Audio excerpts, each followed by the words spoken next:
Strategy games are getting some major changes, delays, announcements, and release updates in 2026.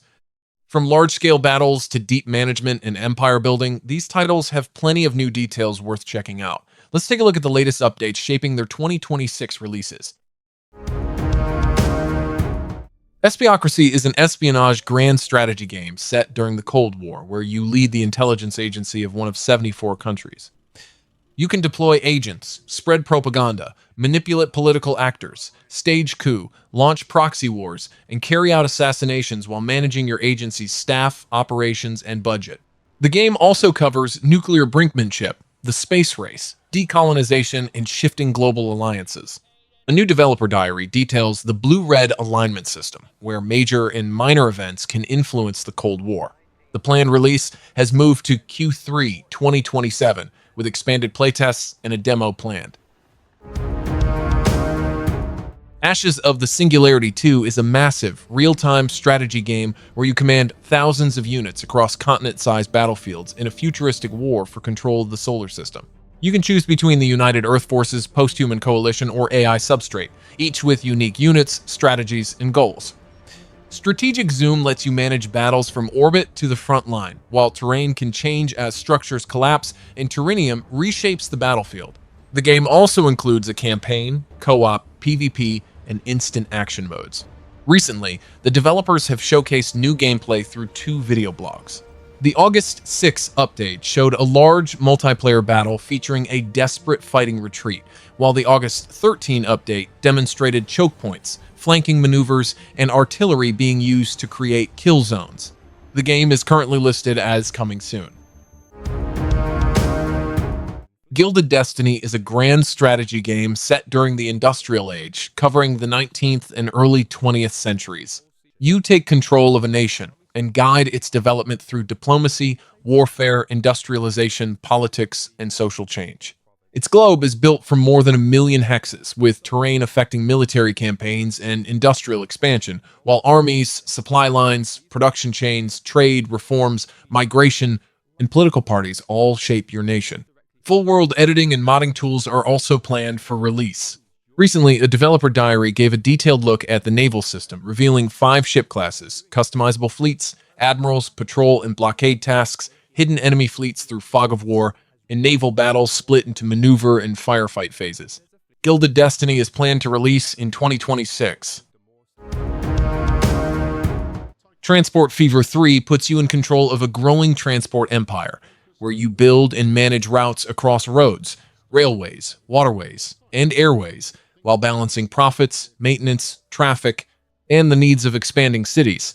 The game spans more than 125 years of transport history, with over 275 vehicles, dynamic weather, day-night cycles, different climate zones, detailed citizens, and extensive modding tools. The latest devblog also highlighted several major improvements shown in First Look Episode 5.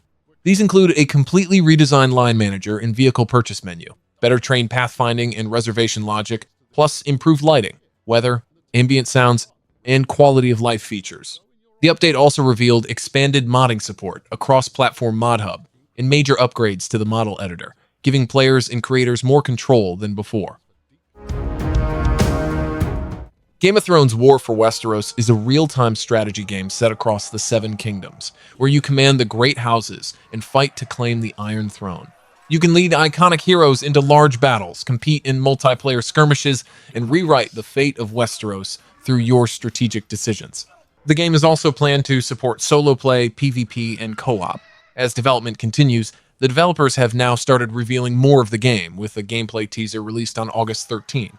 The team also confirmed that a full gameplay reveal trailer will be shown during Gamescom Opening Night Live, giving players a closer look at how its battles and strategy systems will work. The game is planned for release in 2027. Stronghold 4 is a medieval castle simulator and real-time strategy game set before the events of the original Stronghold. It follows Penryn of Wethel, a shepherd who rises into a leader while managing his castle, economy, armies, and sieges across a 22-mission cinematic campaign. Players can customize castles, balance taxes and food, use tactical structures, and deal with weather that affects farming and combat. In the latest developer update, Firefly Studios explained how it is building the game in Unreal Engine 5, adding new units, realistic landscapes, improved destruction, and stronger cinematic tools.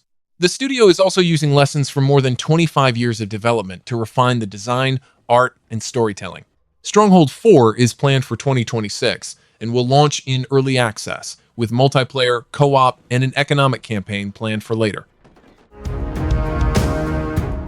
Warhammer 40,000 Dawn of War 4 returns the series to its RTS roots with 4 playable factions, including the Adeptus Mechanicus, making its debut, alongside more than 70 campaign missions and replayable Last Stand, Skirmish, co-op, and multiplayer modes. The game is built around large-scale battles and classic strategic gameplay in the Warhammer 40k universe. In the latest release update, the developers announced that the launch has been moved to December 3rd, 2026, giving the team additional time to improve the game ahead of release. The update also highlights continued feedback from community playtests, which is helping shape development during this final period. Commander Edition owners will receive 3 days of advance access from November 30 before the full launch. Rogue Carrier is a sci-fi roguelike colony management game where you build and manage a mobile settlement aboard a massive ocean-faring ship on a mysterious alien planet. You'll gather resources, manage crew needs, create production chains, explore islands and points of interest, and defend against dangerous wildlife and a planet that reacts to your actions. In the latest update, Wildfields officially revealed the game and shared more details about its survival systems, branching choices, procedural events, and multiple timelines, with 5 endings and 50 scenarios planned. Star Wars Zero Company is a single-player, turn-based tactics game set during the final days of the Clone Wars, where former Republic officer Hawks leads an elite squad against a growing threat to the galaxy. Missions combine tactical battles, investigations, and a cinematic story, while squad members can be customized with different abilities, weapons, and combat roles. Your team can include scoundrels, astromechs, and even a Jedi, with characters developing new skills and combat synergies as they fight together. The latest update confirmed that the game will launch on 27 August 2026, keeping its planned release date on track. Developed by Bit Reactor and published by Electronic Arts, it will arrive with standard and deluxe editions, with pre-order bonuses and extra Clone Wars-inspired cosmetics. Falling Frontier is a sci-fi strategy game where you command fleets across a procedurally generated star system, using ship design, reconnaissance, logistics, and tactical combat to outmaneuver rival forces. You can build spaceports, refineries, supply depots, and recon stations while designing ships around different weapons and modules. Recent development remains active, with early access currently planned for 2026 and Hooded Horse providing publishing support, although no specific release date has been announced. The game is currently focused on its core single-player systems, with multiplayer not a major priority. Total War Warhammer 40,000 brings the classic Total War formula into the grimdark 41st millennium, combining turn-based galactic campaigns with huge, real-time battles between factions like Space Marines, Orcs, Aldari, and Astra Militarum. Battles feature dynamic cover, destructible terrain, reserves, aircraft, tanks, orbital strikes, customizable squads, and massive war machines, making combat far more flexible than previous Total War titles. Recent gameplay footage from IGN has now shown these systems in action, giving us the clearest look yet at how the game is actually coming together. Creative Assembly has also confirmed that players can try Total War Warhammer 40,000 at Gamescom 2026, with more opportunities to play expected later. The release date is still unannounced, but this latest gameplay reveal and playable Gamescom build suggests development is moving into a much more advanced stage.